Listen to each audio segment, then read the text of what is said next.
¿Qué tal? Buenas tardes a todos. ¿Se escucha bien ahí? Bueno, vamos a dar comienzo entonces a nuestra actividad de las 17:30 a cargo de Ángel Fareta. Es el nacimiento de la literatura fantástica, del fantástico, Hoffman y el hombre de la arena, el relato de 1818. Bueno, tenemos el gusto de contar con la presencia de Ángel en dos oportunidades en el Congreso, en el día de hoy y mañana, una actividad en la misma hora, también sobre la temática del fantástico vinculada a 3 películas, así que los invito a que no se lo pierdan. Quisiera hacer una breve presentación de Ángel para aquellos pocos que seguro que quizás no lo conozcan.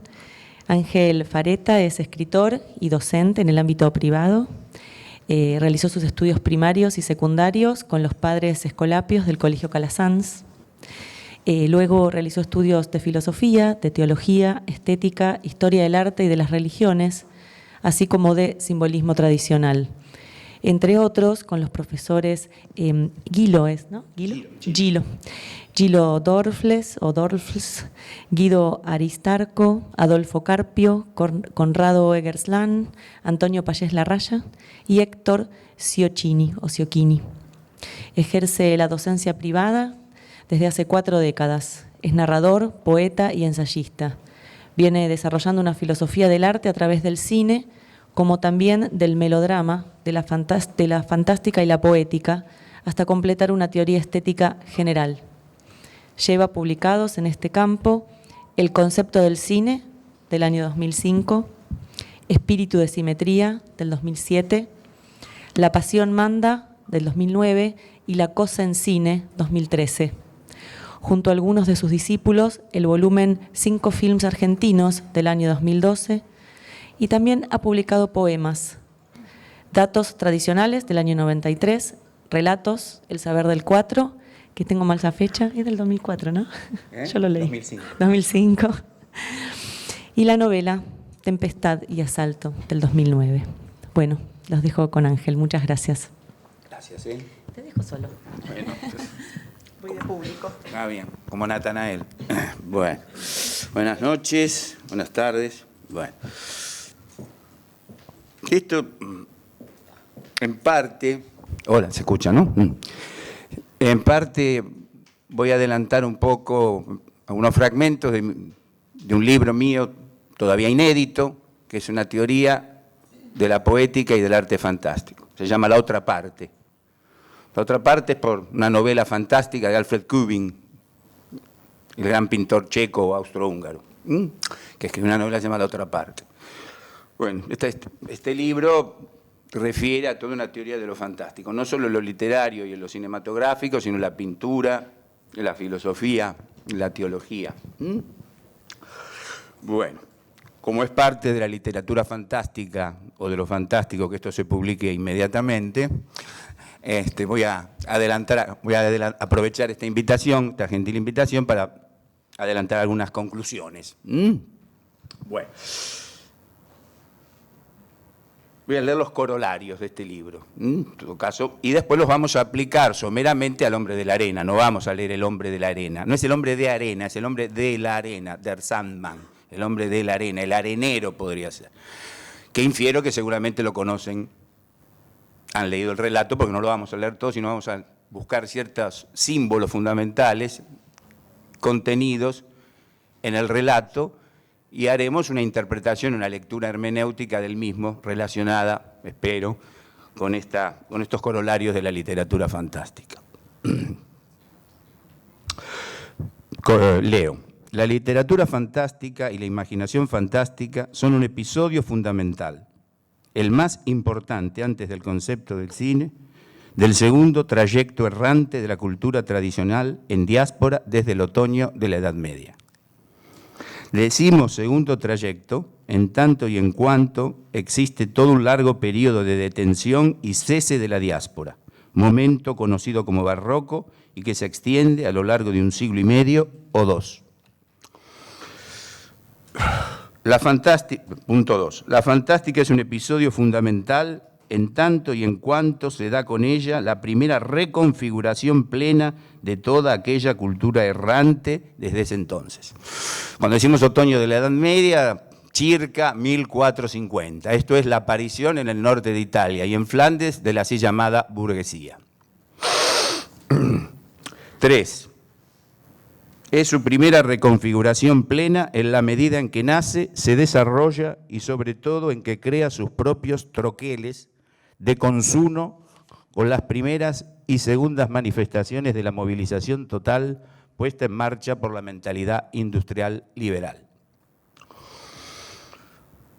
Eso, o todo esto, lo diferencia y separa del barroco anterior, en tanto que el barroco no fue solo una configuración plena de la cultura tradicional y su simbólica, sino que fuera organizado vertical y colectivamente, mientras que el romanticismo fue un hecho individual, a veces ultra individual, con muchas intromisiones especulativas y sin un orden y dirección de sentido.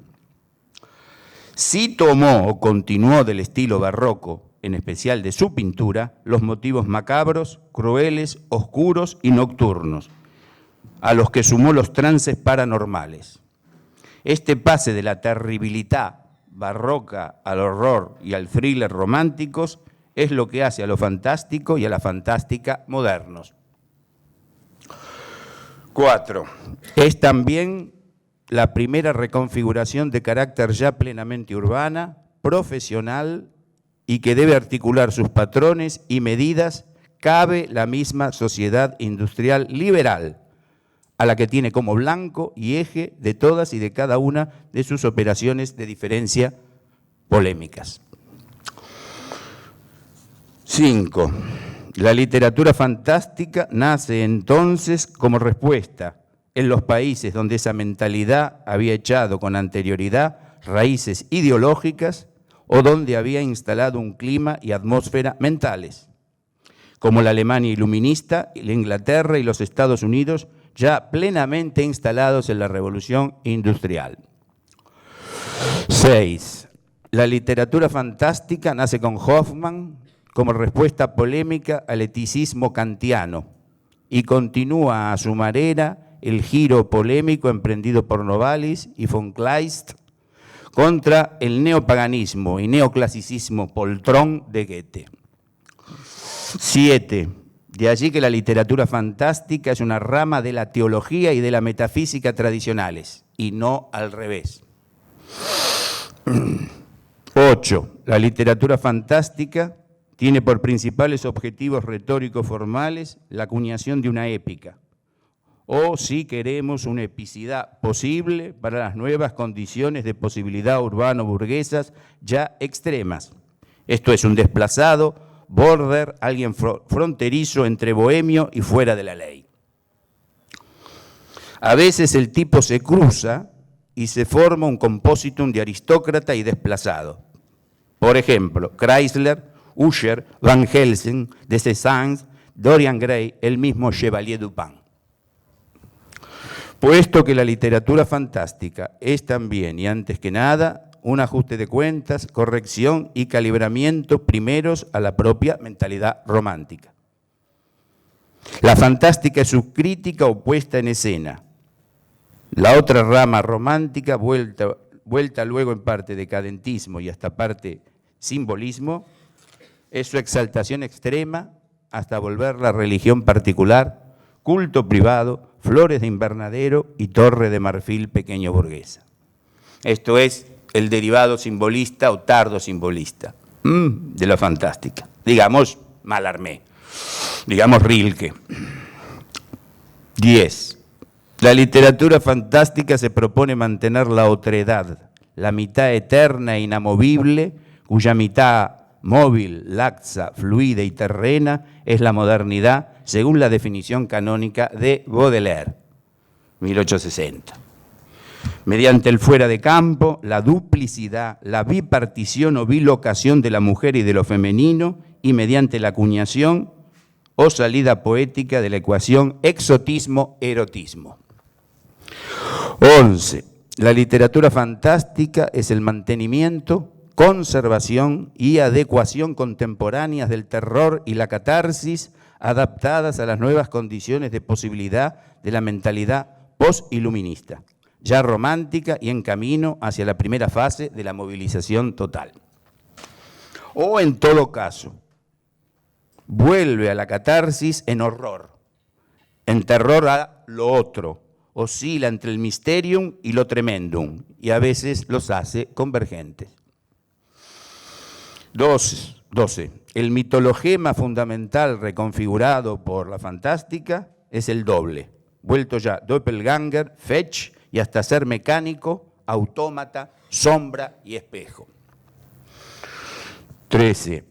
El mitologema del doble es reconfigurado teniendo presente las paralelas condiciones de bipartición, divorcio, bilocación, duplicidad y doblez a que da lugar la puesta en marcha de la mentalidad industrial burguesa. 14. El doble es reflejo polar de la doble vida y de la duplicidad en general dentro de las condiciones de la sociedad burguesa. Así se da la creación paralela del hombre de la arena y de Frankenstein, de Mary Shelley. Fueron escritas con meses, tal vez, de diferencia. La diferencia, como vamos a ver, es que una está escrita por un alemán y otra por una chica, una adolescente, pero inglesa. ¿Qué quiere decir esto? El romanticismo alemán, Hoffmann, en El hombre de la arena, adelanta las condiciones de una sociedad industrial o de una revolución industrial que todavía no se dan en Alemania. Se va a dar con Bismarck en 1870. En cambio, Mary Shelley sí escribe Frankenstein dentro de una sociedad, la única, la inglesa, que ha producido la revolución industrial. Tal vez por eso, adelantando algunas conclusiones, la autómata Olimpia de Hoffmann se desarma enseguida. En cambio, la criatura del barón Frankenstein toma vida y es mecánicamente o industrialmente más completa. Obviamente aquí estamos trabajando, operando con la idea de que los artistas, los narradores, cumplen a veces, a sabiendas o no, condiciones de profecía. Esto es como se decía en griego, bate, porque vaticinaba. ¿Ah? Y a veces porque, precisamente, tanto una adolescente inglesa como un músico, político, pintor, errante y bohemio, como Hoffmann, como después va a ser Poe, no han caído todavía en las garras de la educación formal, liberal, universitaria. Y entonces podían conservar en los ámbitos de extramuros o al margen en los que se movían ciertos datos tradicionales, malamente entendidos ya como folclore o cultura popular. Esos son datos tradicionales. La tradición jamás puede perderse por definición. Lo que sí puede hacer es que cuando a partir del otoño de la Edad Media se pierden los oficios, los ritos de iniciación, etcétera, etcétera, se disfraza, se camufla, no se convierte en otra cosa. Una de esas cosas en que se convirtió la cultura tradicional durante el siglo XIX es lo que conocemos todavía como thriller, terror, ghost story, fantástico. Todo eso luego sería incorporado por el cine clásico de Hollywood y vuelto de nuevo universal. Como variante del mitologema 15. Como variante del mitologema del doble, la primera figura, tipo e imago que acuña la literatura fantástica es el no muerto, reutilizando para ello el mitologema del vampiro y del vampirismo. 15b. La casi inmediata variante y tipo del doble es la criatura artificial, mecánica, tanto el autómata, Olimpia, como el ser fabricado con restos. Recuerden que la criatura del barón Frankenstein está fabricada con restos, aunque funciona mecánicamente mejor. ¿Por qué? Porque ya la mentalidad industrial ha calado en el corazón, en el imaginario de Mary Shelley. 16. Lo cual lleva a la primera también articulación del alter mundus o locus exoticus, que es Mitteleuropa y el imperio habsbúrgico. Toda La fantástica, o un eje o un moto de la fantástica, se basa en crear un alter mundus. Así como tenemos un alter ego, tenemos un alter mundus. Es el otro mundo. Podría ser un ejemplo bastante clásico y claro, no sé si el mejor, ¿no? Los dioses o las criaturas de Zulu, de Lovecraft, son exactamente el alter mundus. La isla donde desembarca el narrador de La invención de Morel y se encuentra con esa película infinita que repite un solo día, es el alter mundus, es el otro lugar por excelencia. El otro lugar por excelencia es la literatura de habla inglesa, que culminará con Drácula, 1897, de Bram Stoker, aunque escrita por un irlandés, ahí tenemos otra duplicidad, va a ser, por lo general, el mundo asbúrgico, el mundo de Mitteleuropa. ¿Por qué? Porque precisamente en el mundo anglosajón, en el mundo protestante, en el mundo liberal, el mundo de lo imperio austrohúngaro, va a ser visto precisamente como el otro mundo por excelencia. Recordemos que Drácula está en Transilvania, esa provincia creo que todavía hoy disputada a las patadas entre los húngaros y los rumanos. Así que ese es el alter mundus por excelencia. Va a faltar un tiempo para que en Films de la Hammer, la gran extraordinaria productora de clase B inglesa en los años 50, haga que los monstruos estén en la propia Inglaterra. Y llevado al extremo de la autoconciencia, los vampiros saldrán como plantas desde el desierto de Arizona en el propio Estados Unidos en la película Vampiros de John Carpenter.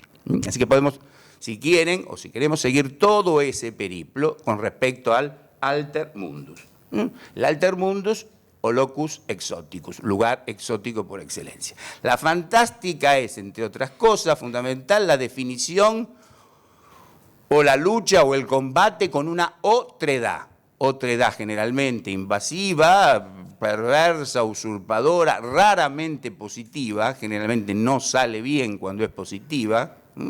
Generalmente entonces esa otredad es hostil, monstruosa. Pero es fundamental para la fantástica definir rápidamente esa otra cosa, esa otra parte, como en esta novela de Alfred Kubin, que he tomado como título de este libro. Así que lo fantástico es la definición de esa otredad, una otredad.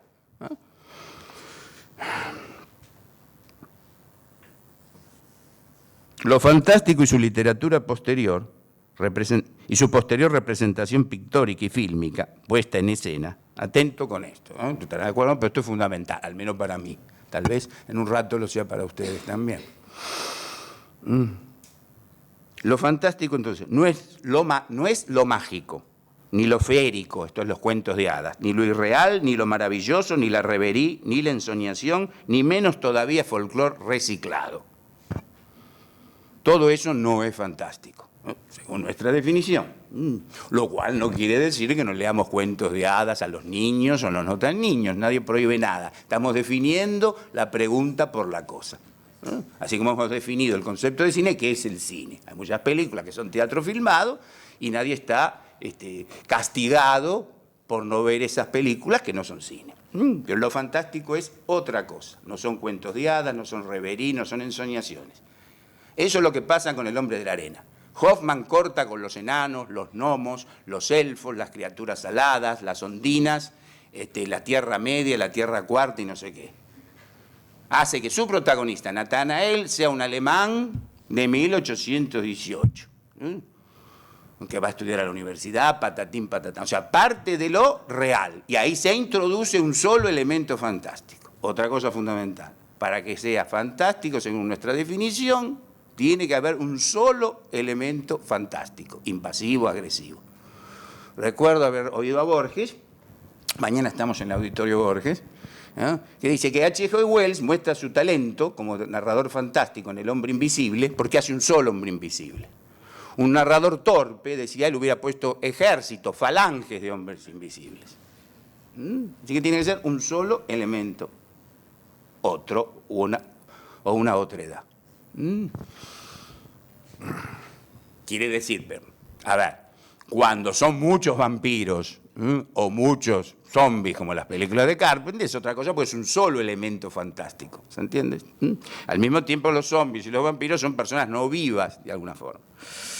Pero tiene que ser un solo elemento. Por ejemplo, mezclar zombies con vampiros tiene que ser un solo elemento. Un solo elemento que irrumpe en una cotidianeidad.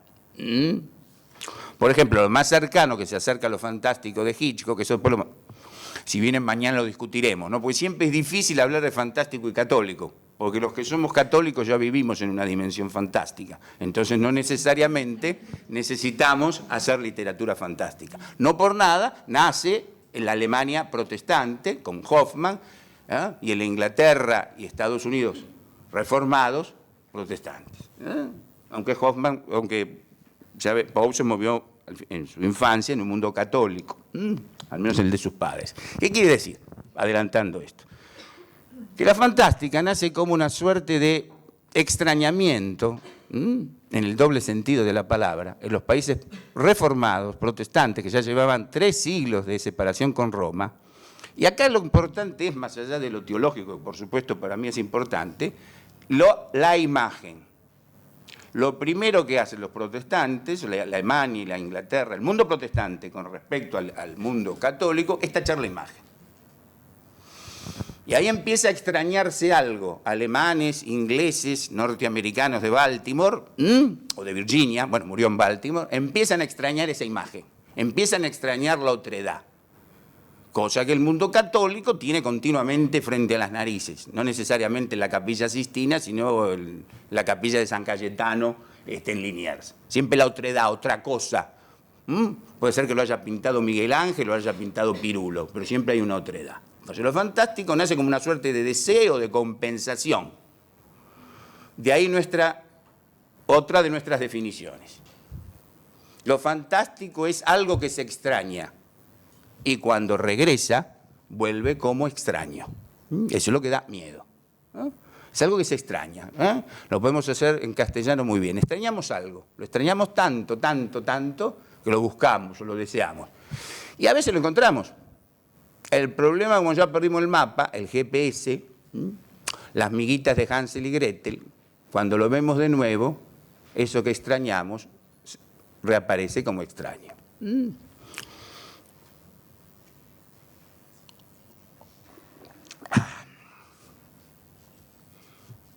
Entonces, no es ni la ensoñación. En cuanto al realismo mágico, es lo fantástico sin la revolución industrial. Esta es nuestra definición de realismo mágico. Lo fantástico sin la revolución industrial. Macondo. Por eso la Argentina es el único país, desde Holmberg, a Cortázar, Bioy, Borges, modesta o inmodestamente también en mi literatura, que ha dado una literatura fantástica. Porque es el único país, no de América Latina, de Iberoamérica, que tuvo una revolución industrial. Si esa revolución industrial no se dio, si no se dio una burguesía nacional, se abortó la industria, eso no importa. Aquí se dio una revolución industrial. Así que para que se dé lo fantástico, y no el realismo mágico, ni lo férico, ni nada que ver, tiene que darse la revolución industrial.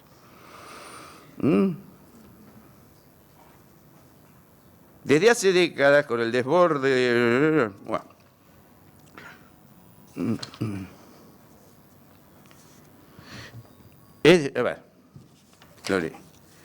Desde hace unas décadas, con el desborde de la llamada globalización, el cine de los países asiáticos, sobre todo, aparece como el más claro ejemplo de realismo mágico tardío y de importación, puesto que no han atravesado el proceso de producción industrial ideológico conocido como revolución industrial, sino que le fuera impuesto desde afuera y en parte adoptado en forma muy tardía.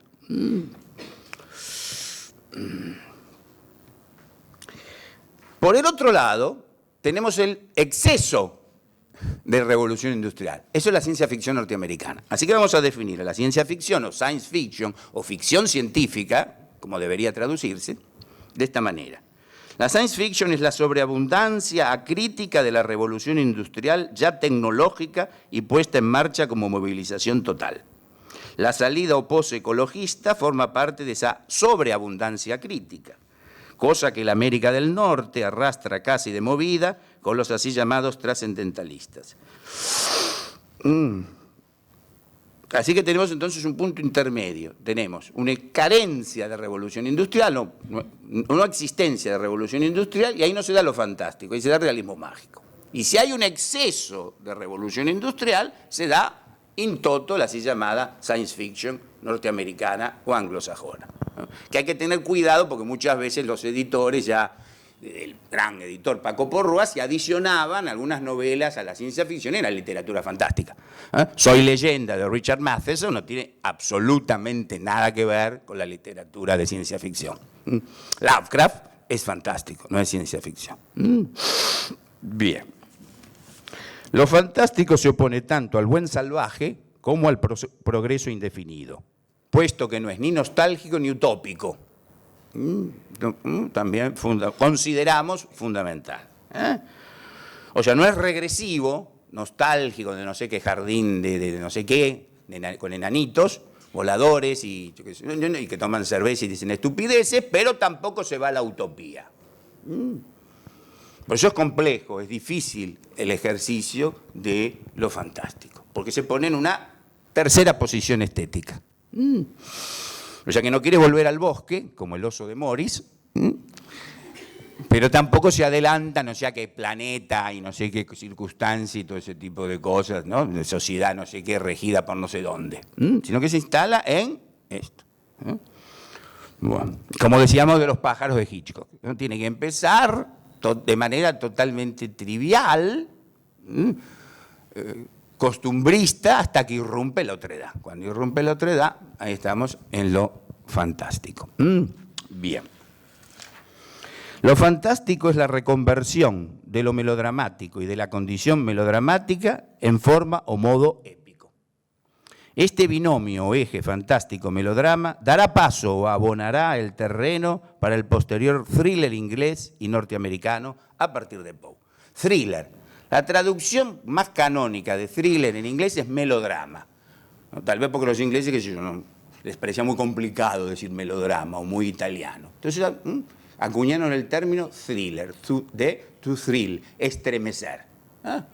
Por cierto, los primeros thrillers, que así se representaron, fueron versiones de Drácula, de Bram Stoker, con efectos especiales en los teatros londinenses y todo eso. Así que ese es el thriller. El thriller es la forma anglosajona o inglesa del melodrama. Desde luego no estamos utilizando el término melodrama en forma peyorativa. Hemos dedicado un libro, La Pasión manda, al melodrama. Brevemente, el melodrama es la actualización, la reconversión posible de lo trágico en el mundo contemporáneo.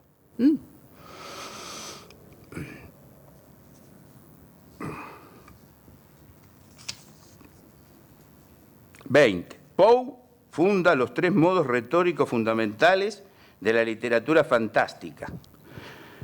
Poe funda los 3 modos retóricos fundamentales y a ellos le suma un cuarto elemento desprendido de ellos, como el relato policial, detectivesco, que preferimos llamar criminal. Yo prefiero a la novela llamarla criminal, porque la novela policial no es así.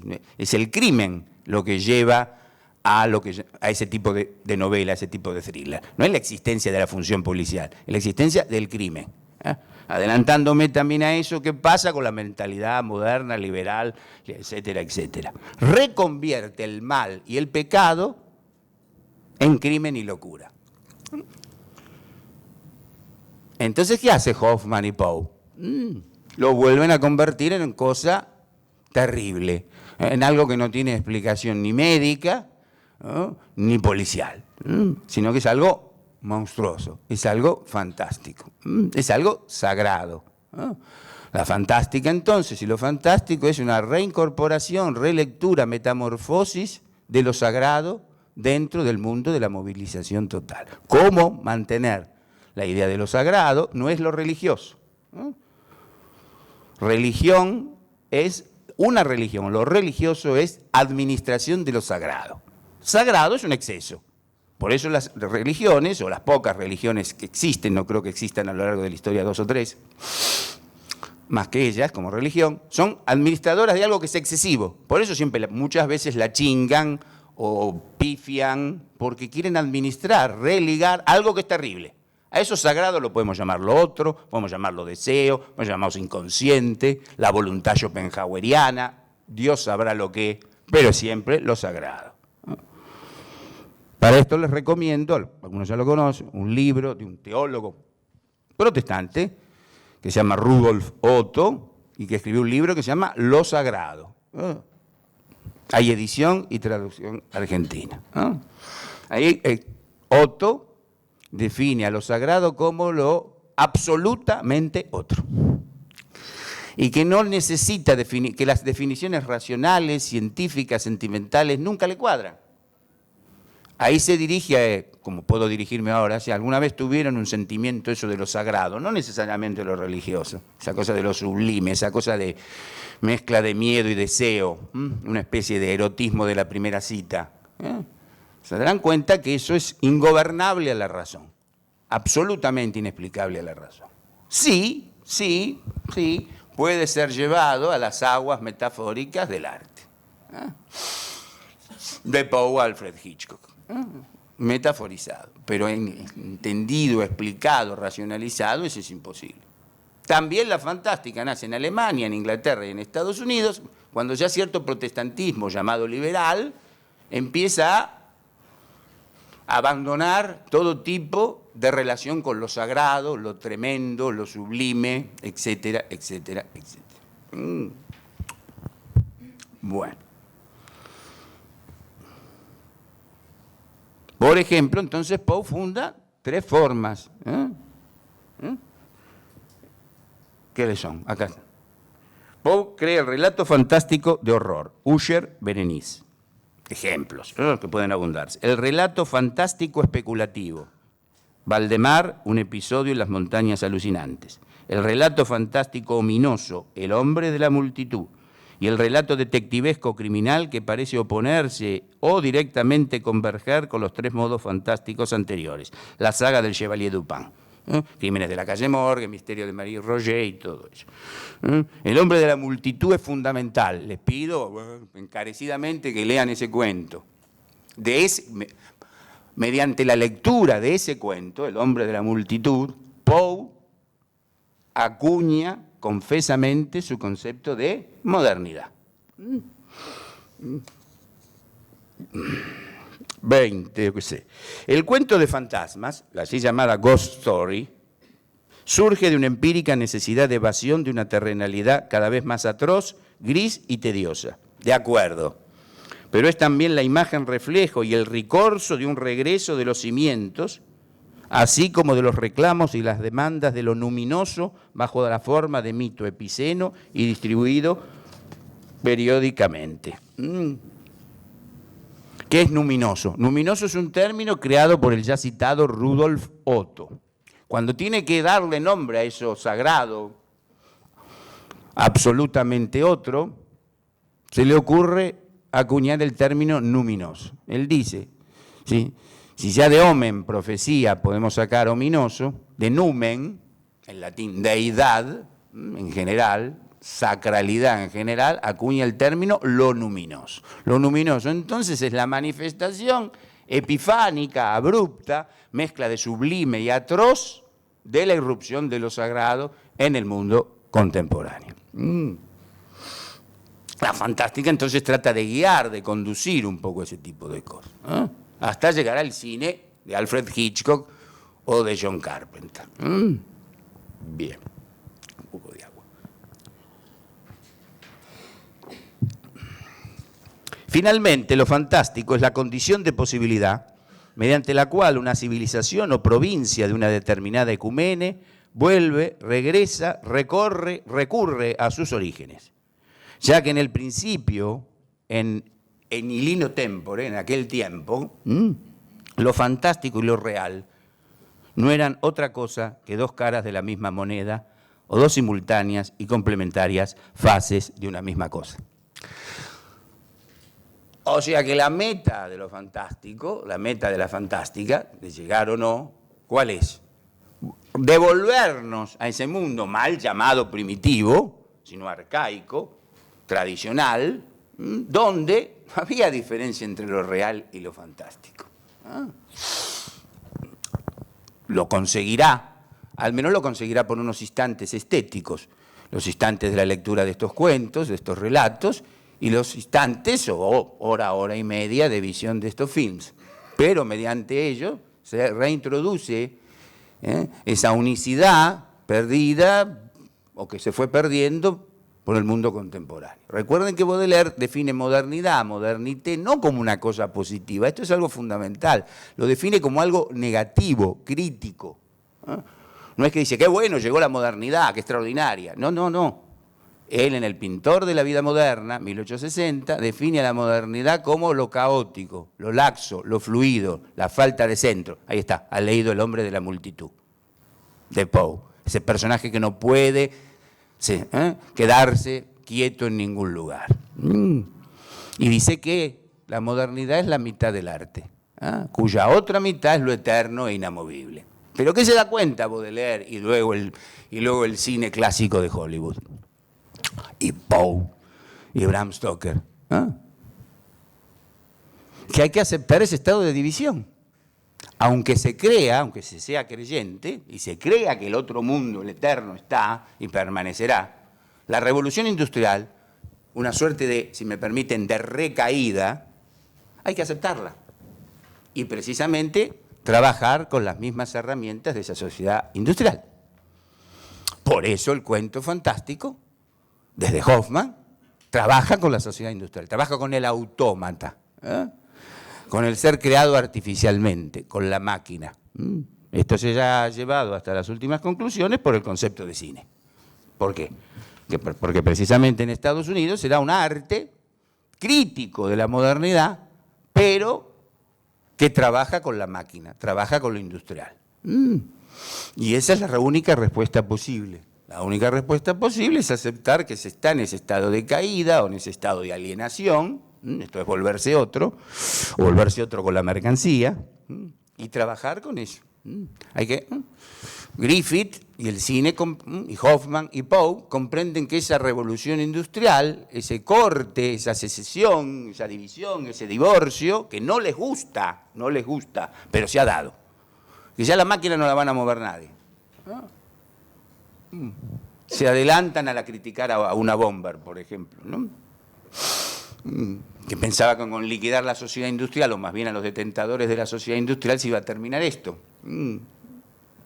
Tempranamente Hoffmann y el thriller lo que dicen es precisamente que no que hay que aullar con la manada, sino que hay que utilizar las herramientas de la movilización total, esto es lo industrial, para dárselo vuelta, ¿no? Para darlo vuelta como un guante. Eso es lo que comprende Hoffmann. Vamos al hombre de la arena. Hoffmann se llamaba Ernest Theodor Wilhelm Hoffmann. Pero se puso su tercer nombre, lo cambió, su tercer nombre, por Amadeus, por admiración por Mozart. Ahí ya tenemos una duplicidad. Hoffmann era músico, creó una ópera notable todavía, muy audible, que se llama Ondina, basada en un cuento de hadas de La Motte Fouquet. Era jurista, hombre de teatro, itinerante, y todo eso en 46 años. Hoffmann era de Königsberg, que ahora es Polonia. En Königsberg, en Prusia, en el mar Báltico, nació Kant. Hoffmann asistió a las clases públicas de Kant. Desde luego, se aburrió. Pero a diferencia de muchos otros, Hoffmann era un genio. Vamos a ir a una definición de genio. Dijo, este tipo está equivocado. Eso del imperativo categórico, la ley moral, que uno se está muriendo y una cosa prusiana, no está equivocado. Pero no lo puedo refutar en sus términos. Por cierto, bastante neblinosos, desde luego, ¿no? Entonces, en vez de refutarlo, a ver, sí filosóficamente, pero no en los términos de la filosofía kantiana, se sentó y escribió El hombre de la arena. Obviamente la secuencia, no digo que haya sido exactamente así, pero es así. Lo que más le debe haber indignado a Hoffmann es precisamente la idea del imperativo categórico. La idea de que una ley moral, ¿no? Una suerte que se puede descubrir. Y supuesto la diferencia, eso del noumeno y del fenómeno. Eso de que nunca podemos conocer el noumeno. Eso que está tachado toda metafísica. Así que la metafísica, a partir de Hoffman, cuando digo Hoffman, Poe, ya conocen, ¿no? A los muchachos, ¿no? Toda la barra. Se travistió, se transformó en relato fantástico. El relato fantástico es la continuación de la metafísica y de la teología mediante otros medios. Por eso se dio precisamente en los países protestantes, donde no había ningún tipo de imaginación. Para ser justos, en el mundo católico, donde no se dio la revolución industrial, Italia, Francia, entonces precisamente que no hubo literatura fantástica. Sí, de nuevo en este lugar extremo de Europa, que es la Argentina, donde hubo revolución industrial.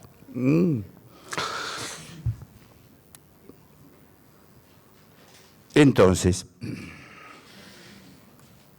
esto que enoja a Hoffman hace que cree el cuento fantástico moderno. Es la teología o la metafísica. Metafísica, los alemanes hinchan mucho las pelotas y dicen cualquier cosa. Metafísica es mucho más simple la definición. Creo, y creemos unos cuantos, de Pitágoras en todo caso. Por eso usamos el plural. Metafísica es el uso o empleo operativo de datos tradicionales. Quiere decir que cuando en un relato se utiliza el círculo, la escalera, alto y bajo, el número 3, el número 4, en sentido operativo, ¿qué quiere decir? Que se sabe su significado esotérico, pero se lo sabe trasladar a una ficción como El hombre de la arena, como Halloween, que veremos mañana, como Yo caminé con un zombie. Eso es la metafísica. Metafísica es saber emplear operativamente, no especulativamente, estar 40 horas diciendo el círculo es esto, es aquello, es esto otro, Platón. No, lo utiliza operativamente. Lo inocula en una ficción propia. Así como el simbolismo numérico, también conocido como Kabbalah, el de los colores, etcétera. Eso es metafísica. Ese embrollo empezaba precisamente en la tierra hiperbórea de Kant y demás, que embrollaron absolutamente la filosofía y mucha gente piensa que la filosofía per se. Bueno, Hoffman será un refutador de esto, como lo será Kierkegaard, como lo será Baudelaire. Entonces crea el relato El hombre de la arena. Bien, estamos entonces en Königsberg. A refutar con él. Vamos a los nombres. Natanael. Natanael es don de Dios en hebreo. Acuérdense siempre, ¿no? Como ustedes pueden pensar que Hoffman ese día se tomó mucha cerveza, se tomó un balde de chucrut, y esto es todo al pedo. Mirá lo que pasa en el cine cuando explicamos que Hitchcock tal cosa y la escalera y los estrés y los números. Y dicen, no, claro, no, Hitchcock ese día estaba tomando vodka como pocas veces. Hay una estúpida idea nihilista de pensar que estos genios, y estos son genios, hicieron esto de casualidad.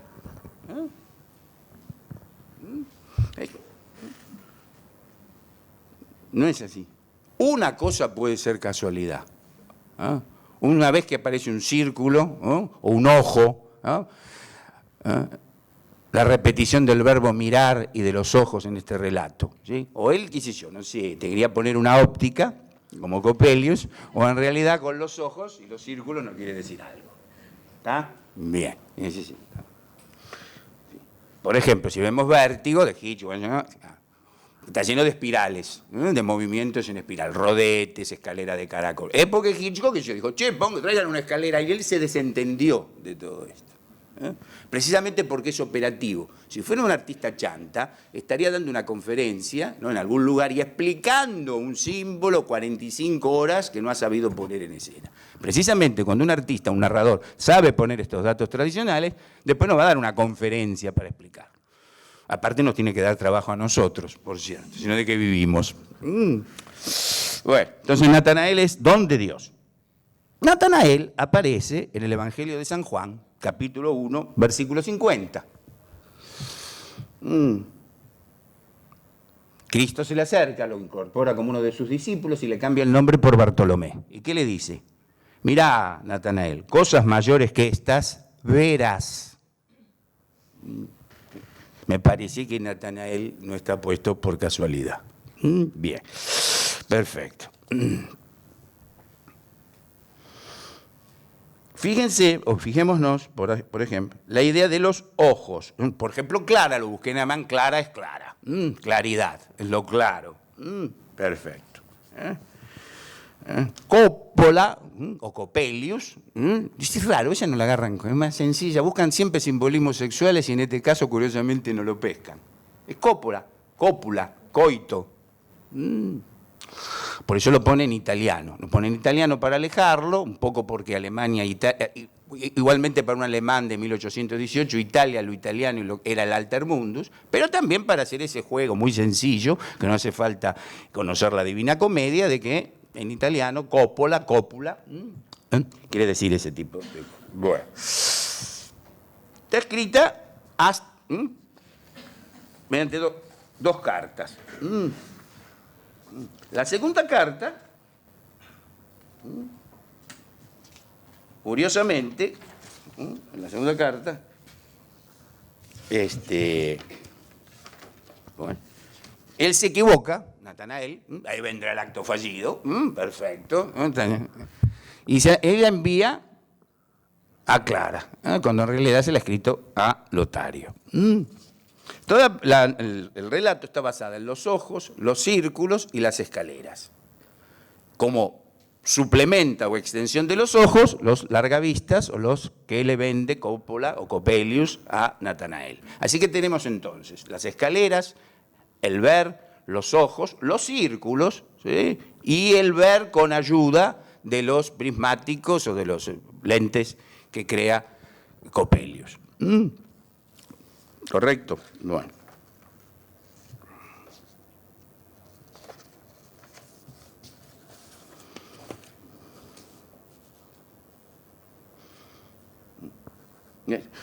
Coppelius, ojos saltones. Así cuando vi a Coppelius, una llama que brotó crepitante del horno. Este blandía una tenaza al rojo vivo, pero en lugar de ojos tenía cavidades horribles, negras, profundas. Ojos, ojos, gritaba Coppelius con voz sorda y aterradora, o sea, que quiere arrancar los ojos. Continuamente entonces es una cuestión de mirada y de visión, y de ojos, y de ceguera.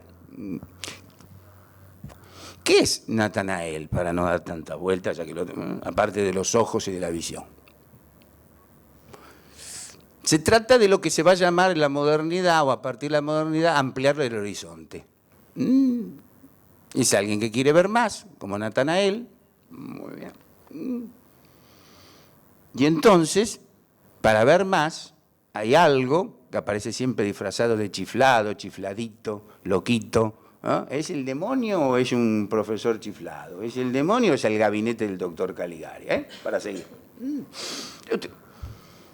Obviamente el cuento, como los grandes cuentos fantásticos, Otra vuelta de tuerca, El sur de Borges, puede tener una doble lectura. Puede ser que todo sea una alucinación o también se da el elemento fantástico. Yo opto aquí por el elemento fantástico. Creo que Hoffman lo que quería imponer, ahí a su manera, era el concepto de mal, el concepto de demonio, y el concepto de demonio precisamente disfrazado de algo científico, de algo moderno. Esto es, actualizó al demonio, o la figura demoníaca, según las pautas de esa época. O sea, ya no es alguien tentador, digamos, en el campo, un ser extraplanetario, sino que es alguien que vende objetos científicos, objetos mecánicos. ¿Y qué es lo que le hace ver? Algo que está trucado de antemano. O sea, entonces Coppelius le entrega a Natanael la posibilidad de ver más. Sería entonces que el mundo moderno nos da instrumentos para ver, para extender el horizonte, pero ¿qué pasa? El horizonte, que es la ventana de enfrente, lo ha trucado de antemano y es una muñeca mecánica. Es automático. Así que ahí tenemos creo yo, una terrible, extraordinaria, clarísima metáfora de lo que será el mundo moderno, la alienación y todo eso. Por un lado se nos invita a ver más, se nos da un instrumento mecánico para ver más, pero aquello que vemos ha sido trucado de antemano. Es una autómata. Un autómata además que repite perfectamente determinados gestos y determinadas maneras. ¿Por qué Olimpia? Esto es interesante. Todo es interesante, qué pelotuda que estoy diciendo. Si no fuera interesante, ¿qué estamos haciendo acá? El uso que tiene Olimpia es un uso similar al que Cameron utiliza en Titanic. El mundo industrial, esto es Kitsch, creo que ya que es una palabra bávara, es una palabra alemana, precisamente la vamos a estudiar con el Herr Hoffmann. El tipo inventa algo automático, una falsa mujer, ¿no? Una falsa mujer que cumpliría ciertos deseos, digamos, de lo que hoy se llamaría machistas. ¿Sí? Abre poco la boca, repite 2 o 3 gestos, dice todo que sí. ¿Vieron esa criatura que Rose en Titanic, cuando estalla y se va y se pianta y dice, esta no es mi vida, está en el comedor de primera clase, y ve una nenita, ¿no?, que despliega su servilletita y toma el dedito con el té? Yo siempre pensé, ¿qué es eso, no? De alguna manera es como ese tipo de mujer, ¿no?, automática, automatizada, que precisamente era el sueño de cierto hombre, de cierta masculinidad, con respecto a la muñeca Olimpia. Pero vamos a por qué Olimpia. Porque el mundo, las primeras máquinas, la primera revolución industrial un poco no, era una burguesía todavía que no quería asumir que verdaderamente era burguesía. Pensaba materialmente y le interesaba un cuerno todo lo estético. Ahora no queda ninguna duda. Entonces ese ejemplo que se daba, las primeras máquinas de coser Singer, que se hacía alrededor de una fioritura, se le ponía algo neoclásico, ¿no?, para tapar la idea de que era una máquina. Entonces, precisamente, Spallanzani y Coppelius, que crean este ser mecánico, como es un ser mecánico, le quieren adicionar una imagen culta, clásica, Olimpia, hija del Olimpo, para tapar la producción industrial. Así que de la muñeca Olimpia también tenemos el nacimiento del kitsch, que es tapar a la máquina, a la cosa automática, con un elemento clásico del cual se sabe o se conoce poco. Bueno, digamos que Spallanzani habrá conocido un poco más. Vieron que cuando en Titanic a Ismail se le pregunta ¿por qué le puso Titanic? Porque quería una cosa grandiosa, algo, ¿no? No sabe ni siquiera lo que es un titán. Así que sobreviven esas cosas precisamente para tapar la máquina industrial. ¿Sí? Bueno. Otra cosa es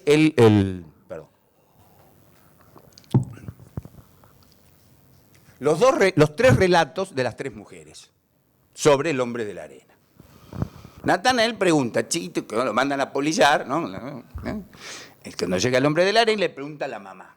Y la mamá es como que es el boogeyman, el hombre de la bolsa. Quise a dormir porque si no, ¿no? Pero claro, le pregunta a la criada. Y la criada ya es lo sagrado, pero vuelto terrible. No, te llevan a la luna y te arrancan los ojos. Interpretación, vamos a ponerlo entre comillas, por favor, popular. La otra es la señora de clase media, ¿no?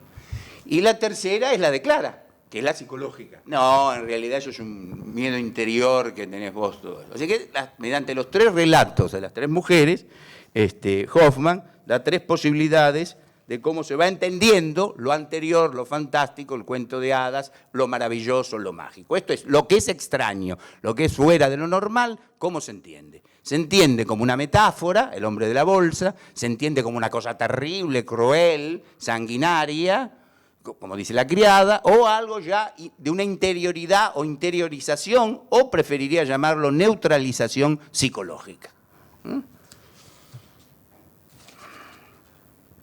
Bueno.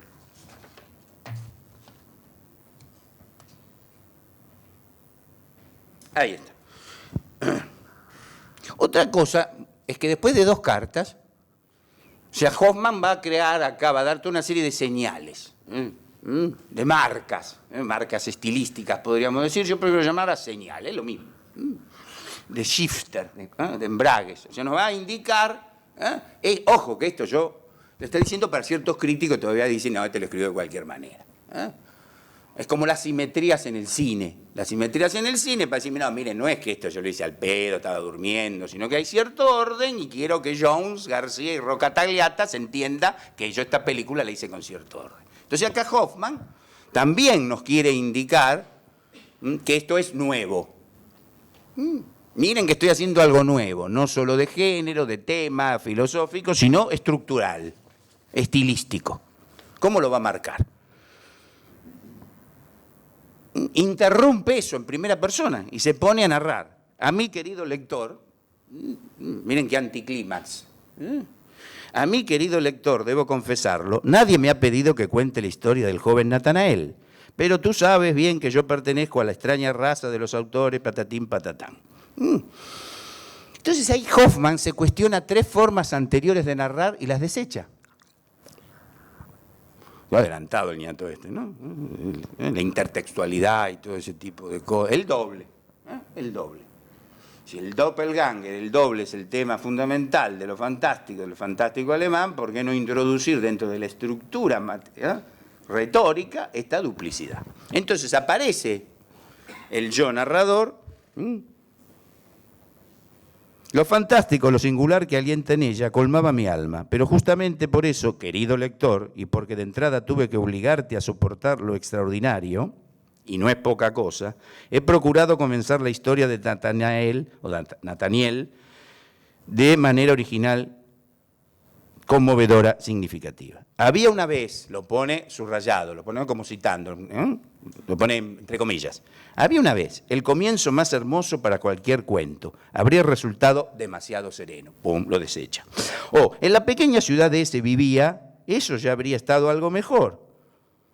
Por lo menos habría servido como preparación para el clímax. Lo desecha.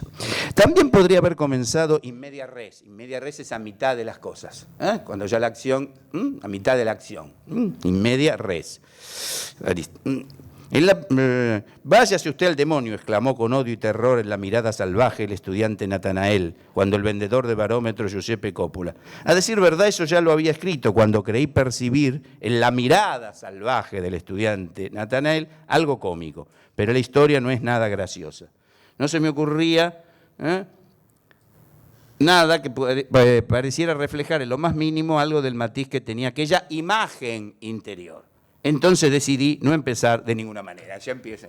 Desecha, nos aclara las 3 formas casi canónicas todavía hoy de un relato, las desecha.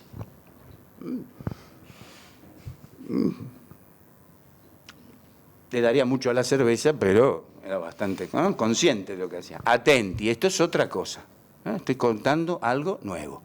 Bueno, no hice una conferencia, todo eso, sino que internamente parte de la estructura es la declaración de este tipo de elemento. Bueno. A ver.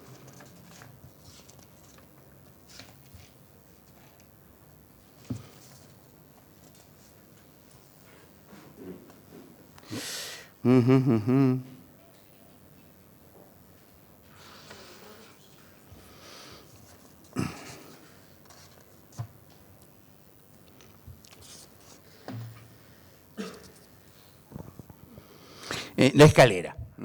Vieron que varias veces la escalera que sube al despacho, habitación, donde hace no se sabe bien qué, un ejercicio alquímico que allá es magia negra. Ese es el tema. Es cuando la alquimia, una ciencia tradicional para ciertos pequeños burgueses alemanes, entonces ya ha degenerado en magia negra. Por eso lo crea así media res.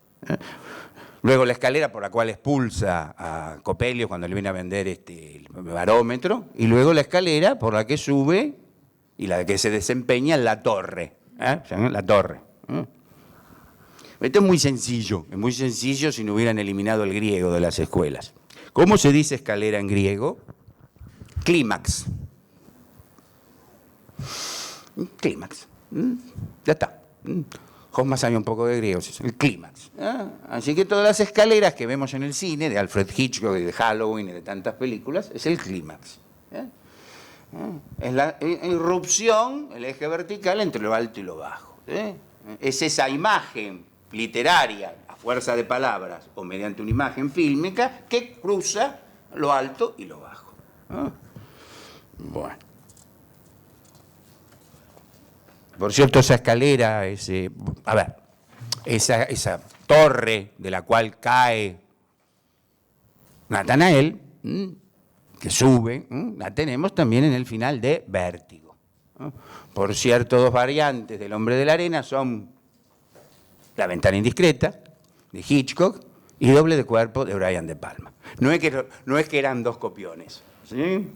Sino que creaban a través de lo que nosotros llamamos autoconciencia metamórfica. No es que carecían sino que hacen versiones de ese tipo de... Así que tenemos entonces el clímax.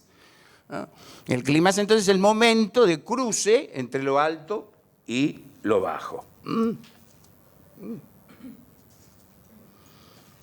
Miren que estoy buscando una cosa, la tenía que haber subrayado, pero bueno, vienen un poquito.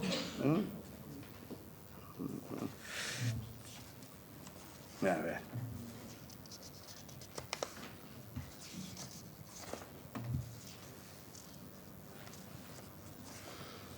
Vieron que la casa donde habita Natanael, que en la ciudad, se quema, al igual que se quema el despacho donde el padre se entrega a esa suerte de ejercicios.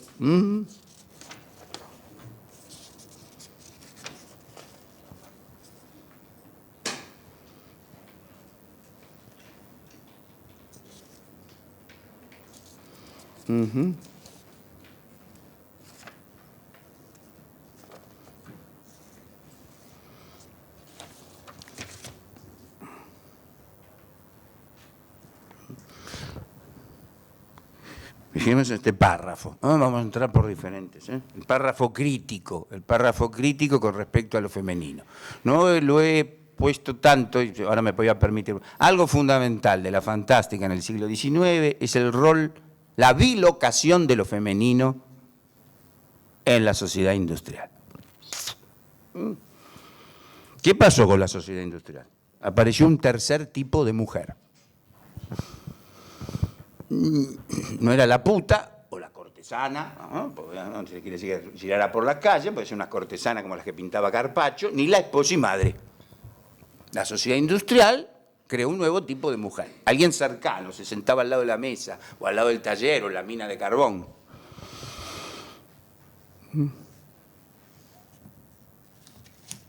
Eso hizo que se creara una bilocación de lo femenino en el relato fantástico, en la poesía, bueno, en casi buena parte del arte del siglo XIX. Entonces se dividió los caracteres femeninos entre un carácter vampírico. Por cierto, hasta Bram Stoker, recién con Bram Stoker, 1897, el vampiro es masculino. Todos los vampiros anteriores son femeninos. La balada Christabel de Coleridge, Carmila, ese cuento extraordinario de Sheridan Le Fanu, ahí los vampiros son femeninos. Incluso en un cuento no muy logrado de Hoffman, llamado Vampirismo, también el vampiro es femenino. Recién con Bram Stoker, a final del siglo XIX, la figura del vampiro es masculina.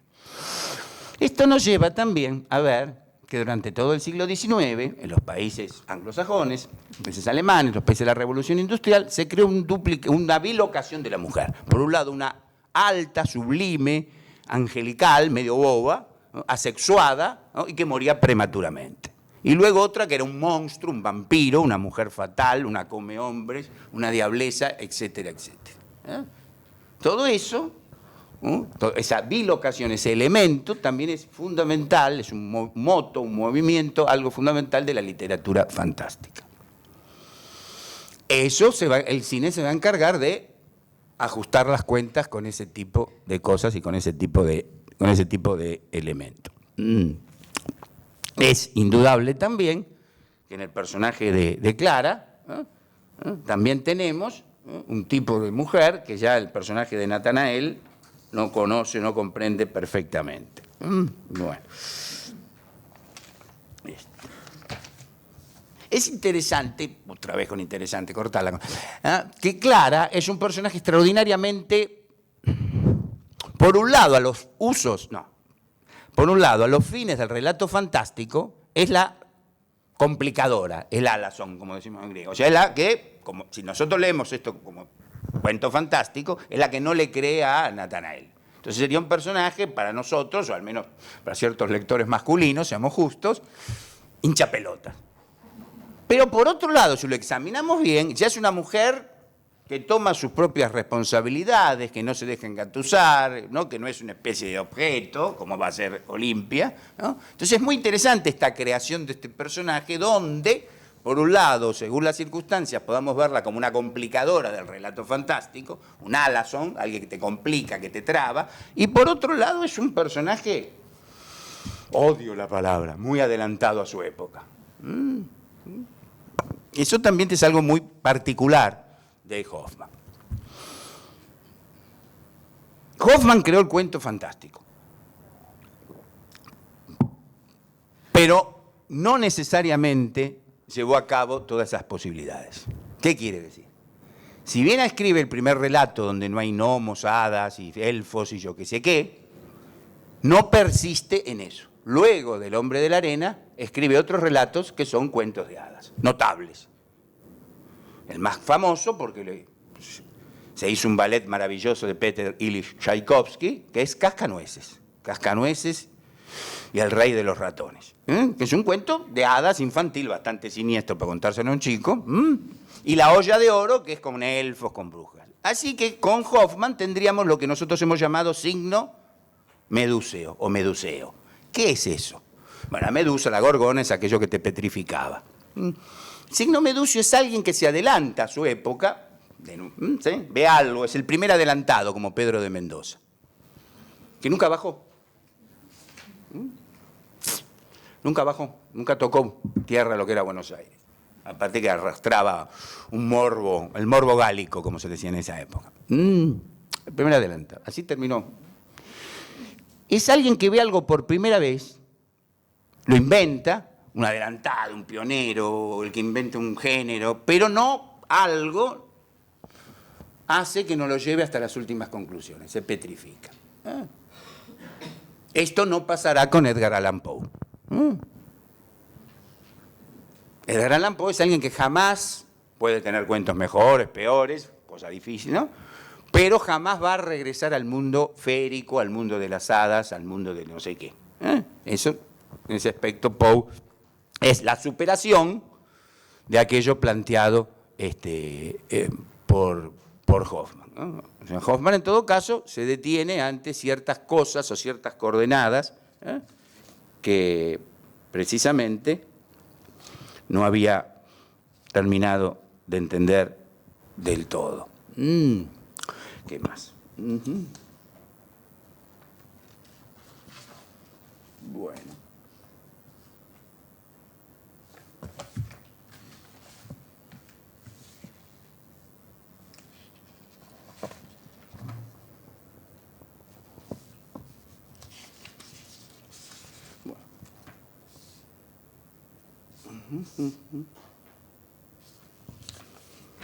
Por ejemplo, después yo dejo como tarea del hogar, ¿no? Que sigan con los círculos y los ojos y todo eso. Por ejemplo, fue a buscar el anillo que su madre le regalara cuando se fue de su casa para dárselo a Olimpia como símbolo de su entrega. Todos los círculos. El vals, que baila con la muñeca Olimpia y que después empieza baila. Ahí crea el elemento del círculo. Ya que estamos con el círculo, no resisto, ya que se trata de un vals, de la viuda alegre, el uso de la viuda alegre que hace Hitchcock en La sombra de una duda. ¿Vieron que La sombra de una duda comienza con la música de la viuda alegre, el vals, ese que Charlie empieza a recordar? Y vieron que cuando ella se defiende de su tío, que la trata de tirar en el tren, ahí hacen un giro también en círculo que tiene el sentido de un vals. Ahí tenemos precisamente dos ejemplos o dos formas de utilizar el mismo tipo de elemento o el mismo tipo de simbolismo. ¿Qué es entonces la metafísica? ¿Qué es entonces el simbolismo? Es la utilización de símbolos tradicionales en forma operativa, no en forma especulativa. Bueno, me gustaría oír sus preguntas. ¿Puede ser? ¿Vos? Dale, mejor. Vuelvo a mi lugar. Está bien. No No, pero igual, si vos querés coordinar Ah, el debate, está no, muy no, bien. no. Sí, por favor. Si sugiere autores contemporáneos de este género que sean meritorios. Yo que leí mucho, me gustaría autores contemporáneos que se puedan destacar en el género. No sé, francamente no sé. No tengo la menor idea. Si querés podemos dejar esta pregunta para más adelante. Claro, no, y no, acumulamos me una rueda de mencionaría preguntas. yo mis libros, en todo caso, que siguen 5 años. ¿Por qué no? No me voy a ver. Claro, creo que sí. De alguna manera es eso. De autores fantásticos no he leído mucho últimamente. Creo, perdóname. El género fantástico, como el policial, está en los países anglosajones, está totalmente inflacionado. Más que fantástico, es un destripamiento continuo, es lo que se llama gore, ¿no? Y eso evidentemente para mí no es lo fantástico. No es, pero puede ser que haya un autor en Escocia o en Checoslovaquia, perdón, en Checo y Eslovaquia, que indudablemente puedo desconocerlo, ¿sí? Lo que he leído generalmente de autores anglosajones, de autores norteamericanos, es un exceso de ese tipo de cosas. Generalmente la inflación, ¿qué es? Es el exceso de material circulante. Entonces, en un relato fantástico de terror, la violencia es uno de los ingredientes. Si ponemos solamente violencia o solamente sexo, estamos poniendo, ¿sí?, inflacionando, volviendo inflacionario, un tipo de relato. ¿Sí? Esa sería la idea. Pero, ya te digo, puede haber autores que desconozco. ¿Alguna más? Sí, por favor. Hablaste del policial o de la literatura en general en la forma como medio para interpretar a la modernidad. Sí. ¿En qué lugar situarías al cine negro? Sí. Y a la literatura policial negra clásica? Totalmente, sí. Nacida con Poe, sí, el género policial, que yo prefiero llamar género criminal, es el género por excelencia, que también, uno de los géneros por excelencia, que también interroga muchísimo a la modernidad, desde luego. ¿Serían como dentro de esa línea más explícito a la hora de criticar quizás No. Digamos, con Elroy ya se vuelve una carnicería. Digamos, ¿no? Elroy ya es una carnicería. Elroy no tiene que ver con la literatura, sino tiene que ver con la morgue.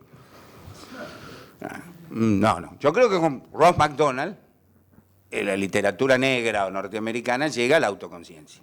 La autoconciencia es un momento en el cual algo que se estaba buscando se termina.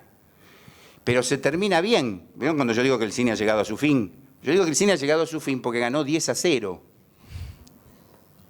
No porque perdió. Es que ha llegado a su meta, lo cual no quiere decir que se puedan escribir novelas de terror o fantásticas o se pueda seguir filmando. Pero la meta que se proponía el cine, la meta que se proponía el thriller, la ha logrado ya. ¿Ya? El problema es que ahora nos tenemos que ocupar de eso. Parafraseando a Marx. El arte se ha ocupado hasta ahora de hacernos entender el mundo. O podemos decir, el cine se ha ocupado hasta ahora de hacernos entender el mundo. Ahora debemos cambiarlo. ¿Sí? Está muy bien. ¿Está? Yo quería hacer algunos comentarios, Ángel, también, volviendo a tu ponencia. También uno tiene un experto al lado y le dan ganas de hacerle preguntas sobre la actualidad, pero yo me quedé muy enganchada con la exposición y sobre todo la primera parte. Me da muchas ganas de leer tu libro. ¿Cuándo sale? No tengo la menor idea, pero podemos así mangar, tirar, ¿viste? Cada cosa, sí. Arriesguemos. Arriesguemos, sí. Hasta ahora no he visto posibilidades. Todavía no. Todavía no he visto. ¿Cómo era el título? La otra parte. La otra parte, Que es claro. una novela de Sí, Kubin. dijiste.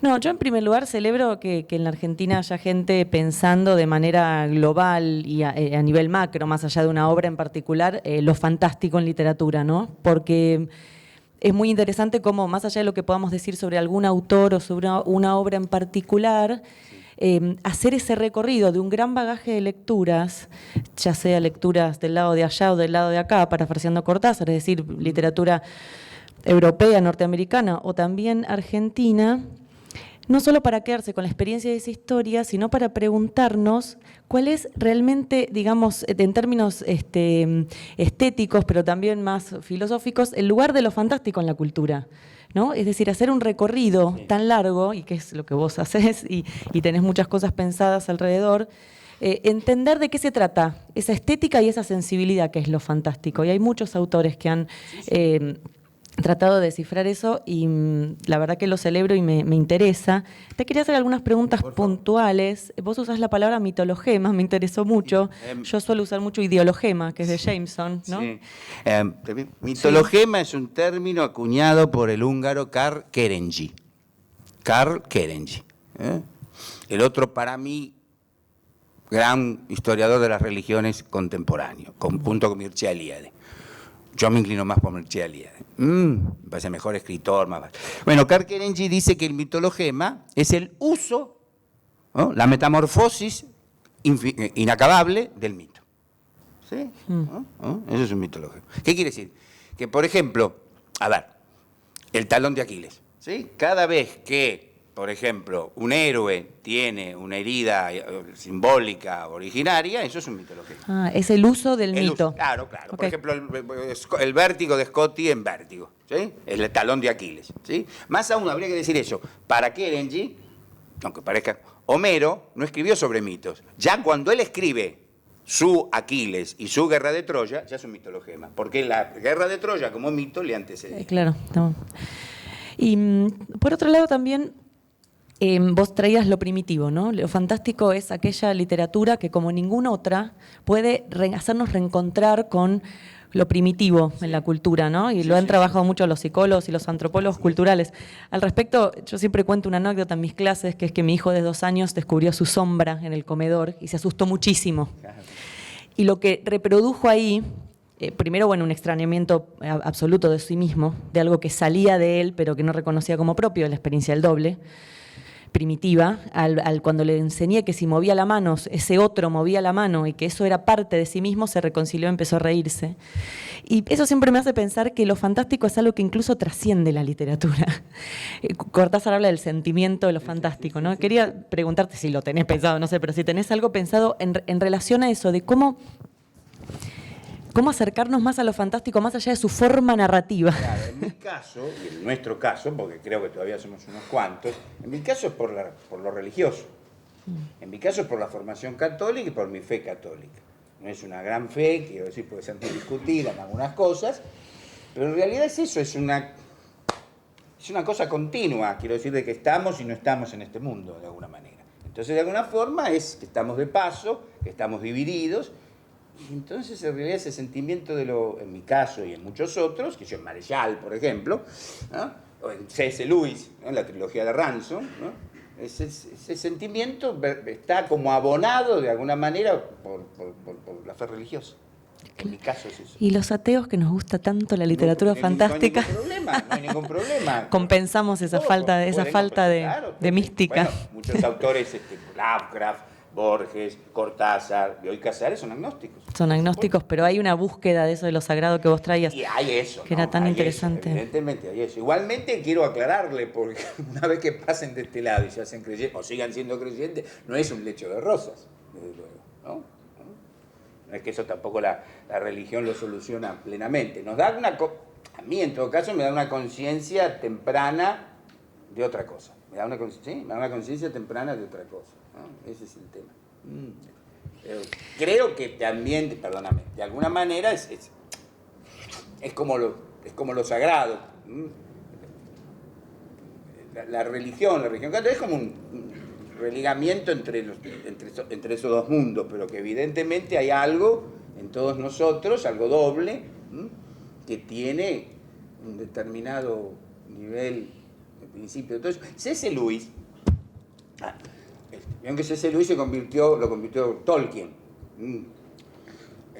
Pues eran profesores de Oxford, ¿no?, de literatura comparada. Entonces, cuando salía del pub ese de Eagle and the Lion en Oxford, volvían a casa bastante adobado de cerveza y de gin, imagino.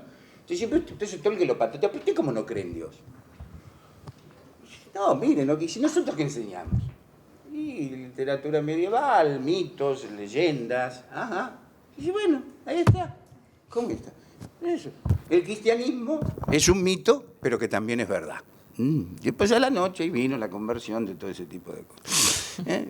Otra cosa que decía Luis, ¿no? Decía que en realidad todos los artistas católicos tenemos que hacer literatura fantástica. ¿Por qué? Y dice porque es el movimiento, el moto, el comienzo, ¿no? El incipit del catolicismo, o del judeocristianismo en todo caso, es fantástico. Es el tema que se repite en la literatura, en el cine fantástico. ¿Cómo es esto? Es muy sencillo. Dice, mire, ¿qué se trata? Había un lugar hermoso, paradisíaco, una criatura invasora corrompe a una pareja, ¿sí? La pareja tiene hijos y empieza a hacer un grupo armado para luchar contra ese monstruo. Es eso. Dice, el relato bíblico, de alguna manera, es un cuento fantástico. Ahí había más preguntas. Por favor. Vos y después el señor.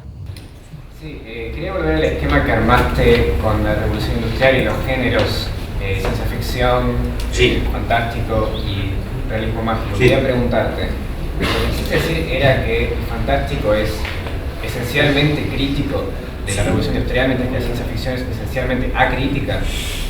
No tanto. No es, en todo caso, exhibe una suerte de crítica que por otro lado es apologética. Al mismo tiempo habría que ver qué es ciencia ficción. Ya te digo, claro. Matheson es ciencia ficción, Lovecraft es ciencia ¿cómo se llama? Bradbury, que no es santo de mi devoción, desde luego, pero tampoco muchas veces es ciencia ficción, ¿no? Desde luego, claro, sí. Me parece que cuando es ciencia ficción, cuando es el aparatito del instrumento, de aquello, de no sé qué, ¿sí? Cuando se basa exclusivamente en un maquinismo, de alguna manera, ¿está? Y que es una literatura, además, retóricamente muy chanta. ¿Por qué? Porque inventa a medida que va pasando. Entonces dice, y entonces sacó la pistola X de rayo gamma, ¿sí? Y apareció el ser no sé qué, pero se dio cuenta que el ser en ese momento era transparente. Va inventando, ¿sí? Es como una especie de estilo tartamudo, ¿no? O amnésico. Entonces el capítulo 2 se olvidó y vuelve. Claro, puede ser. Entonces me parece que se quedan ese tipo de elementos y de todo ese tipo de cosas. ¿Está? Sí. Pero ¿dónde encaja Lem en eso? Porque Lem justamente me parece que encaja en ciencia ficción, pero... perdón, discúlpame que te interrumpa. Bueno. No quiere decir ciencia ficción, permiso, ¿no? No quiere decir ciencia ficción que haya naves espaciales. No, ese es el tema. No. Puede haber naves espaciales. Misión a Marte, de Brian De Palma, es una película extraordinariamente fantástica. Van a Marte, hay cohetes y todo eso. La diferencia es el elemento de lo fantástico, es la irrupción, ¿no? De una otredad. ¿Se entiende? ¿Sí? ¿Y pero Solari no te parece una cosa fantástica? Sí, la novela de Lem. Sí, la película no, cuando empiezan a levitar y con música de baja, eso es un insulto a la inteligencia, evidentemente. Pero esa es la película. Eso es un plomo. Pero eso es la película. 5 minutos le tomé cuando pasan por la autopista. 5 minutos y no pasa nada. Ese tipo es un insulto a la inteligencia. Había ser buena persona, desde luego. Ve que era cristiano. Bueno, qué sé yo, podemos ir juntos a la iglesia, pero vos no filmés, por favor. Esa es la variedad de la experiencia religiosa. Por ejemplo, cuando comienza el sacrificio, ¿no? Dice, el mundo moderno es un gran error edificado en la idea del pecado. Yo digo, la verdad, Tarkovsky, tenés razón, es cierto, yo estoy de acuerdo con él, pero no me lo digas así. Hacé psicosis en todo caso, si te da el cuero. ¿Sí? Así que no quiere decir eso que necesariamente las ideas... Yo estoy en contra también del contenidismo al revés. ¿Sí? ¿Qué dice contenidismo al revés? No me va a gustar una película, ni me va a gustar una novela porque directamente trabajen con mis ideas, ¿no? ¿Sí? Además que no hay que decirlo de alguna forma, ¿no? Además un cartero que cita a Nietzsche, bueno, qué sé yo, empiezan a levitar. Es muy fácil. ¿Sí? Es muy fácil eso. ¿Se entiende? No, está bien, por eso yo te hablaba de Lem. No, la novela sí, totalmente. Sí, la novela sí. Ya que estamos en Polonia, ¿no? El manuscrito hallado en Zaragoza de Jan Potocki, debe ser unas novelas fantásticas. ¿Sí? Extraordinarias, ¿no? Sí. Sí, perdóname. No, yo no tengo que decir nada. Te tienen que hacer preguntas ellos.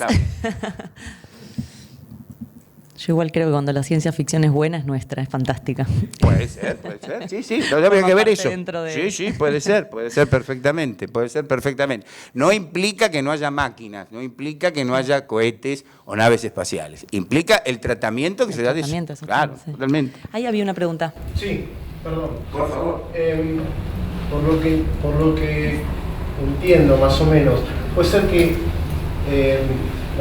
la modernidad, digamos, aparece con este extrañar el sentimiento fantástico y que esto esté aparejado a tomar conciencia de eso fantástico y justamente antes en la Edad Media no había esa tomar conciencia porque se convivía, era como lo mismo. Absolutamente, solamente con las fiestas carnavalescas, con las gárgolas en las catedrales. ¿Quién necesitaba a Hoffman? ¿Quién necesitaba ir al cine? Desde luego, ¿no? Es obvio. Se vivía en un mundo, ahí está, fantástico, realista. No había separación.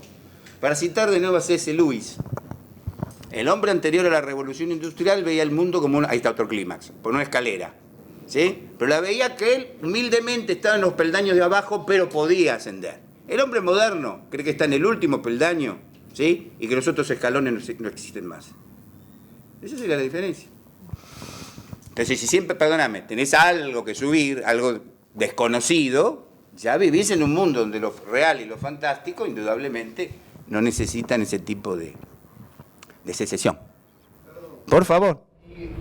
Digamos, principios del siglo XX, cuando ya estos modelos se vuelven caducos, los modelos de Hoffman, incluso, o de, bueno, por ahí, Houghton, Natalie Houghton. Eso es un poco antes, sí, pero... digo, cuando esto del vampiro, esto del cuerpo endemoniado se vuelve caduco, principios del siglo XX, ¿qué pasa con lo fantástico? ¿Cómo se renueva? Con el cine. Con el cine. Hay tres grandes momentos del fantástico en el cine. El retomar la Universal a Frankenstein, Drácula y todo eso. Recordemos que cuando la Universal hace Frankenstein con Karloff y Drácula con Bela Lugosi, tanto la novela de Mary Shelley como la de Bram Stoker estaban consideradas una mierda. Ni el último crítico inglés las tenía consideradas. Hollywood las retomó. Creó otro tipo de mitologías, como el hombre lobo, por ejemplo. King Kong. Ese es el primer periodo. El otro periodo, que mañana vamos a ver una de esas películas, es lo que yo llamo la enealogía ejemplar de Val Newton. Son esos 9 films de clase B producidos por Val Newton entre el 43 y el 49. Cat People, Yo caminé con un zombie, El barco fantasma, ¿sí? El hombre leopardo, La séptima víctima. Esas 9 películas es la excepcionalidad total. Luego tenemos el periodo de los años 50, dividido entre Roger Corman y la Hammer, ¿sí? Sobre todo los films de Terence Fisher. Por cierto, creo que la versión de Terence Fisher del Fantasma de la Ópera es la más perfecta que se ha hecho. Y finalmente, bueno, John Carpenter. Que creo que con John Carpenter no es que se hace la autoconciencia de todo este tipo de cosas. ¿Sí? Se explicita un poco. También por eso se politiza tanto. ¿Sí? Perdón, y en terreno de la literatura, digamos, Lovecraft, por ejemplo, ¿qué toma de Hoffman, por ejemplo? Sí. ¿Cómo relabora? No llego a... No creo que necesariamente relabore. Yo creo que toma de Poe, más bien. Toma de Poe, indudablemente. Es muy curioso, puedo decir algo de Lovecraft, parece, sobre esto, sobre lo sagrado, el terror, el erotismo, lo otro, todo, que es junto. Es eso. Siempre digo que lo sagrado es la primera cita con alguien. Esa mezcla de miedo, no dará bola, no mandará la mierda, ¿no? Esa mezcla de deseo y de rechazo. Eso es lo sagrado, lo sublime y todo eso. Y no está mal. Por cierto, como ejemplo. ¿No? Ateo, materialista, ¿no? Religioso, está bien. Está. Pero, ¿qué se supone? Que esas criaturas que vienen, él no las presenta positivamente. Son una porquería, son unos monstruos, ¿sí? Entonces es muy curioso esa dualidad. Cuando digo dualidad, no lo digo negativamente, porque casi la dualidad es la esencia de un escritor fantástico. Pero tiene una extraordinaria dualidad. Se presenta como terriblemente materialista. Y eso, pagano, vamos a decir, ¿sí? O pre-judeo-cristiano, preterreno, que nos viene es una cosa repelente. Ahí vemos una fascinante contradicción. Y si queremos ver la lectura de eso, en La boca del miedo de John Carpenter, ¿no? Sutter Kane. Sutter Kane es ese tipo de escritor, de alguna manera, pero que ya ha llegado a cierto nivel de ultrarromanticismo, de alguna forma, ¿no? ¿Qué quiere decir? Ha creado una suerte de religión en sí misma, ¿no? Y ahí está, obviamente, ¿no?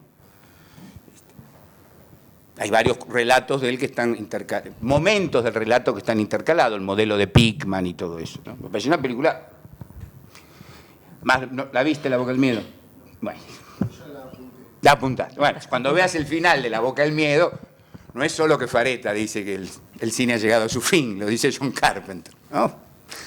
Pero se entiende cuando ha llegado a su fin. Es como que ahora hicimos todo esto. Vamos a pensar, vamos a modificar. ¿Se entiende? No esperen más películas. Si quieren, vayan al cine. Pero hemos dicho todo esto, llegamos a la autoconciencia. Después del Padrino 2. No, en serio. ¿Qué querés? ¿Qué quiere alguien? Nada. Fue Misión a Marte, donde Teilhard de Chardin, las complicaciones terribles se pueden poner en escena. Ya está dicho. Lo cual no quiere decir que desalentemos a alguien de los presentes si quiere hacer guión, dirigir y todo eso, por supuesto. Pero tengan presente dónde estamos. Que ya se entendió esto. ¿Sí? Aunque hagamos una película modesta, casera, ¿sí? Ya se entendió eso. Hay un nivel muy importante. Se llega a un grado de conocimiento y ya no se puede volver atrás. Ya sabemos lo que es el ADN y el espacio exterior. ¿La literatura pasó lo mismo? Sí, yo creo que sí, la literatura pasó lo mismo. Sí. Lo cual no quiere decir que se pueda seguir escribiendo. Sí, por supuesto. ¿Cómo? ¿Siempre contaremos sobre lo mismo? ¿En qué sentido? ¿Y sobre las mismas temáticas? Sí, claro, es como que hay un... A ver, hay un entendimiento... Es el arte, el cine es el último arte, indudablemente, ¿no? Llegó a hacer una convergencia, como diría Teilhard de Chardin, una convergencia entre lo que expresaba estéticamente y lo que expresa científicamente. Hoy sabemos lo que es el ADN, sabemos el mapa de Dios. Si no quieren, bueno, el mapa de no sé qué, lo ponen entre paréntesis, no hay ningún problema. Pero sabemos cómo funcionamos internamente nosotros, cómo estamos hechos. Sabemos que somos uno. Otro tema, ¿no? Sabemos que somos únicos. Y también sabemos cómo funciona el espacio exterior, ¿no? Bueno, Teilhard de Chardin, que murió en el año 55, dijo, cuando lleguemos a saber cómo funciona la creación, se nos va a presentar adelante nuestra una puerta. ¿La vamos a cruzar o no? El saber mucho da miedo. Tal vez no crucemos esa puerta y nos quedemos en el umbral. Y entonces es una frase bellísima.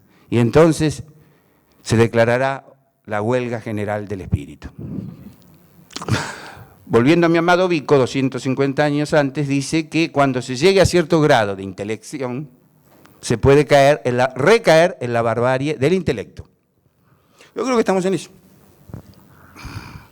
A un grado de conocimiento físico y estético, donde de alguna manera habría que proceder en consecuencia. ¿Qué misterio tenemos hoy en cuanto a cómo funcionamos? Sin embargo, parece que eso no. Eso es creo que lo verdaderamente fantástico. Lo fantástico ya rozando lo imbécil. ¿Cuántas enfermedades ya se podrían haber eliminado, ¿no? Con el ADN. ¿Sí? ¿No es así? ¿Sí? ¿Por qué no? Los vampiros se han historizado ahora, ¿no? Claro. En vez de colmillos tienen laboratorios. Esto es lo que va, que ahora entendemos porque la última etapa del cine, de la literatura, lo historizó, hizo historia de ese tipo de cosas. ¿Ah? Entonces, si se llega a cierto grado de conocimiento, se procede en consecuencia. ¿Ah? De lo que uno puede, ¿no? Yo no trato de hacer como muchos de nosotros pensando, creo, escribiendo, dando clases, pero más que modificar me tengo que conservar de alguna manera. ¿Alguna otra pregunta? Sí. No sé si podría volver sobre una idea que a mí me gustó y que la tenía y se me escapó. Bueno. Usted habló de que esta alienación que provoca la equipo industrial de volverse otro culmina con el cine, ¿no? En Estados Unidos. Como creo que mencionó la idea de la máquina que hace arte, ¿no? Sí. Y que Hoffman también lo comprende y que, bueno, de alguna manera Federico se da cuenta de que hay que dar vuelta al balón. Claro, es eso. Fíjense cómo nació el cine. El cine lo inventó Griffith. Sí. Era un sureño de Dixie. Perdió todo porque ganó el norte yankee industrial. Un tipo así, eso es un genio. Un tipo así, ve una máquina que ¿qué hace? La rompe. Él dijo, no, esta máquina se la doy vuelta y la uso contra el pensamiento yankee. ¿Está? De ahí nuestra definición. El cine norteamericano no es yankee, es Dixie. Por otro lado es Dixie también el rock and roll, el blues, ¿sí? Truman Capote, la Coca-Cola, el Bourbon, atenti. Entonces utilizar ese. O sea, hay dos posiciones, la utópica, que es negar la máquina, negar la caída, es lo que podría llamarse un angelismo laico, como ciertas posturas ecologistas, más allá de sus buenas intenciones, ¿no? Ya los ríos están emponzoñados, la revolución industrial no tiene vuelta. Sí puede tener algún tipo de crítica o de transformación o de modificación mediante el uso de esa misma sociedad industrial. Esa es la diferencia. Entonces Hoffman es eso. Mary Shelley tiene 17 años, escribe Frankenstein. Eso es genial. ¿Por qué? Porque Inglaterra ya lo vio, ya vio la maquinita y ya vio a los primeros destructores de máquinas. Los primeros, ¿cómo podemos decir? A ver, obreros que piquetean, los primeros piqueteros no pedían derechos, eran los destructores de máquinas. Los cagaron a palos, imagínate, mataron a todos. Entonces no se trataba de romper las máquinas, ya era imposible. Se trataba de crear una metáfora donde un tipo, ¿no? Frankenstein se llama Frankenstein o el nuevo Prometeo.